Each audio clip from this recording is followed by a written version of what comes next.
Hi guys, it's Loretta with Sparrowhawker Designs. Welcome back to my channel. So I had somebody request a video on how to do English paper piecing from the beginning. I've already showed you on other videos how to sew the pieces together with the whip stitch, so I'm not going to do that in this video. She basically got her paper packs and her templates in the mail and was like, what do I do next? So I'm going to show you how you do this. Okay, the thing about English paper piecing is you do have to have some specific materials, so or supplies. A lot of what I do, you don't have to have specific supplies to do it. So but when it comes to English paper piecing, you kind of have to have at least the basics. And one is your pattern, your template. So this is for the Lucy Boston quilt, and this is just an elongated hexie. This did not come on the template. That is washi tape that is glitter so that it won't move on the fabric as easily, because without that they just kind of slide everywhere. And if you're doing bigger pieces, it's not that big a deal, but the smaller ones, they can, and especially if you're doing fussy cutting, they can move around. You do not have to do this if you don't want to. And then you're going to need the paper pieces to put your fabric around. So you'll notice that the paper pieces should fit in this little line right here, because this part, everything past those dotted lines is your seam allowance. Okay, everything within these dotted lines is what is going to show in your quilt. So remember that if you're fussy cutting, because a lot of people they'll do something like that thinking they're going to get all of this to show in the piece, and they're not. That will get all of this to show in the piece. So remember that is your seam allowance. Okie dokie.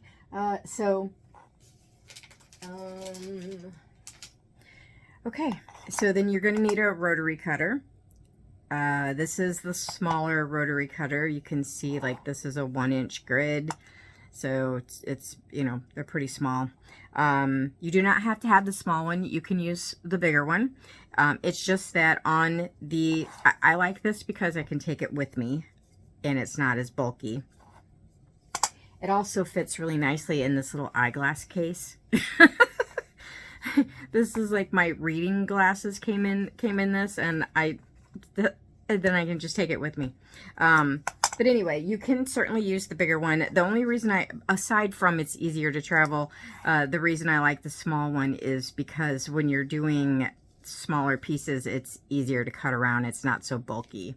And then this is going to depend on whether or not you're doing glue basting or thread basting. I do not do thread basting because I don't like to sew things more than once. So I glue baste.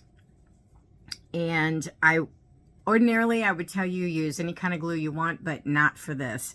I use the Sew Line glue there. I think there are 3 different kinds. This is the blue one. I don't think it really matters which one, but Sew Line is the best glue for English paper piecing, and the reason for it is because it keeps your fabric on the paper securely, but when you go to take your papers out, it won't hang on to it like it's, you know, like its life depends on it. I've tried other glues. In fact, I didn't like English paper piecing at first because I was struggling with getting the papers out without shredding my material, because it would just, yeah. Anyway, this is the best glue. The best glue in the whole wide world. And yeah, and normally, like I said, I'm not much for product placement. I'm not that kind of person, but this is definitely a must. And then you need something to cut on. This happens to be Sue Daly's rotating cutter mat, because if you are cutting things with lots of sides, it's easy to just cut and then turn, cut, you know. But you do not have to have this. You can use just a regular cutting mat. I usually stand up if I'm using a regular cutting mat, because then I can maneuver my body around the piece a little bit better. And also, you can, when you go to cut your piece of fabric, you can hold down. Well, anyway, I will just show you, which is what I'm here for, right? I'm here for that. Okay. Now, if you're not fussy cutting, it doesn't really matter where you lay this. You can double this up, triple it up, and cut 3 or 4 layers of fabric at one time, if it does not matter what the design is. And you literally just cut like that. Turn. Cut like that. Turn. Cut. Make another one, and then another one, and another one. So, and then you get your nifty little piece there. So the other thing you can do, if you are not using a turntable like this, when you go to cut your fabric, just hold down on the center of this, as kind of, you know, as much as you can, and then just turn your fabric. So I kind of slid on that one. So then just turn your fabric like that. If you can't manipulate your whole body around your piece, just, yeah. And honestly, this is fine, especially when you're doing just solids or something that it doesn't matter like what, you know. If you're fussy cutting, though, it's a little, you want to really make sure that you don't move this, because then it'll change your design. So see, simple as that. Then when you go to glue it on, always make sure you close your safety first. Close your thing there, and then you take your paper and you put it in the center of your fabric, and all you really need is just one little swipe of glue. There you go. And then I also use my turning mat for this as well, because I pretty much turn it every time. And also, once you get going, don't just put glue on the paper. I put glue up here on this little piece of the fabric as well, because when you fold that over, you want that to stick. Now, like I said, if you want to do thread basting, I am not your girl. You can look that up. There are all kinds of, oops, see, that's too much glue, but that's okay. There are all kinds of videos out there on thread basting and, you know, whatever. But basically, my understanding of it is that you wrap the fabric around the paper piece just like this. You would probably have a clamp or something to keep it in place. I don't know. And then you would put your needle at the corner and come up, and then back at the corner and come up and back at the corner. Just these big stitches like that. And then when you go to stitch them together, then you would snip those out. Like I said, I find that more work, but some people really just don't want to mess with the glue, and that is perfectly fine. So you do you, whatever makes you happy. Anyway, as you can see, then there's your thing. So yes, I'm in the middle of making a Lucy Boston. Well, I'm in the middle of cutting out the pieces and stuff for Lucy Boston, and that's another thing I really like about this, is that it's mobile also. Like I can do this in front of the TV. I can glue in front of the TV. I just put this on I just put this whole thing like this on my lap, and I can cut while I'm sitting there watching TV, but it's not as accurate. So I tend to just do the gluing in front of the TV. But anyway, so the thing about, so here we go. Here's a couple here. So Lucy Boston is starts out like this, and then there's another one that goes here. And so you would just right sides together, whip stitch your pieces like I have shown you on others. You would do the same on this side, and then when they open like that, they will be sewn together, and then you would whip stitch this seam to this seam, and that's how you would get your little, anyway, it's called Lucy Boston Patchwork of the Crosses. If you look it up on Pinterest, you will be inundated with a bajillion different images, and they're all so yummy and so gorgeous. But the thing about English paper piecing that I love, I know everybody's very intimidated by it because you're making an entire quilt by hand, right? As I said before, I pretty much, I'm going to be doing something anyway, so I don't really care how long it takes me or how big the project is. And I tend to look at each individual block as the project. Oh, I finished that project, and I finished that project, and oh look, now I have 30 projects. I know, I'll make them into one big project. Got to play with, you know, psychological mind games with yourself, right? So the really cool thing about English paper piecing is that this pattern here, for example, do you see where these two seams come together? That's called a Y seam. And if you were sewing that on a sewing machine, it's a booger. I'm just going to tell you.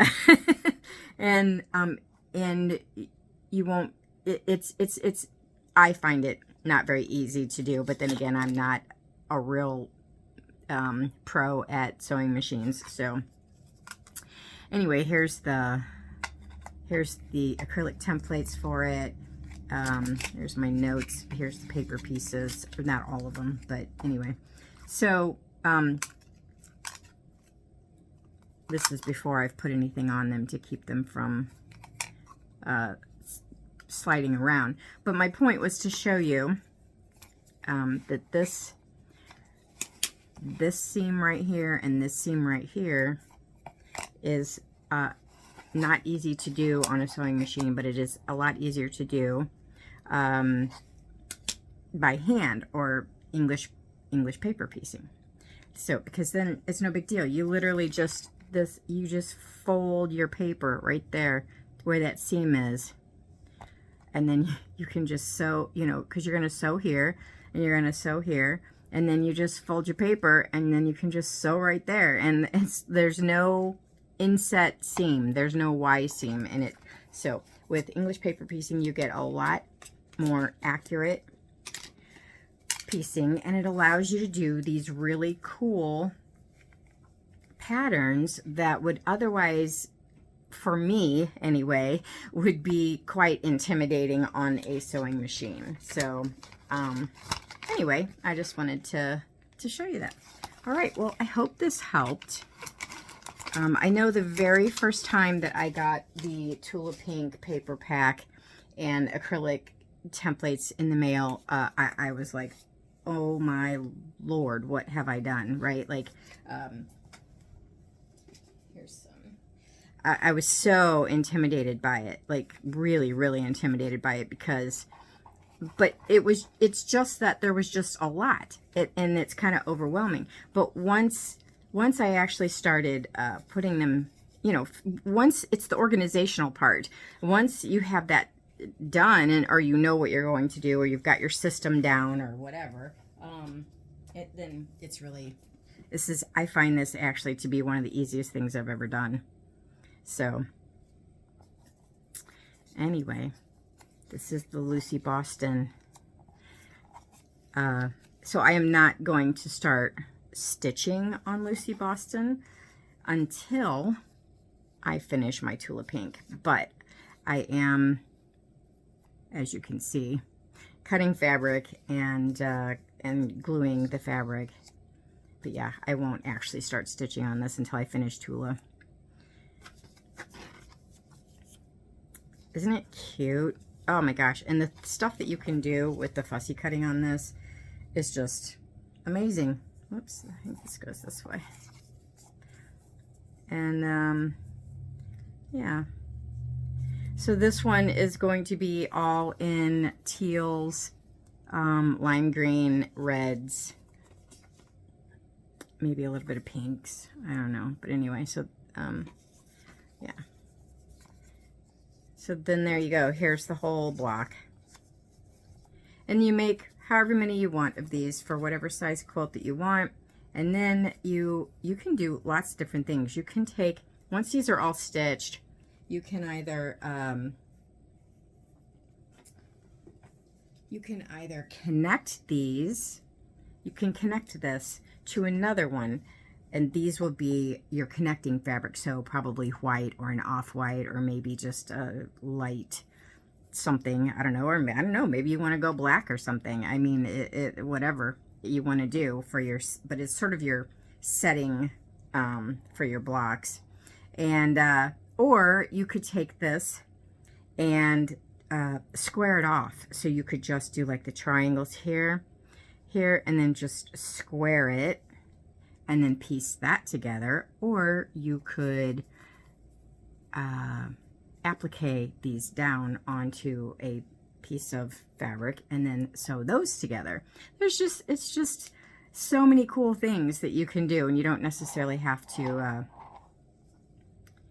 follow anybody's, you can do your own thing. So anyway, all right, I hope that helped, and I will see you on the next video. Bye.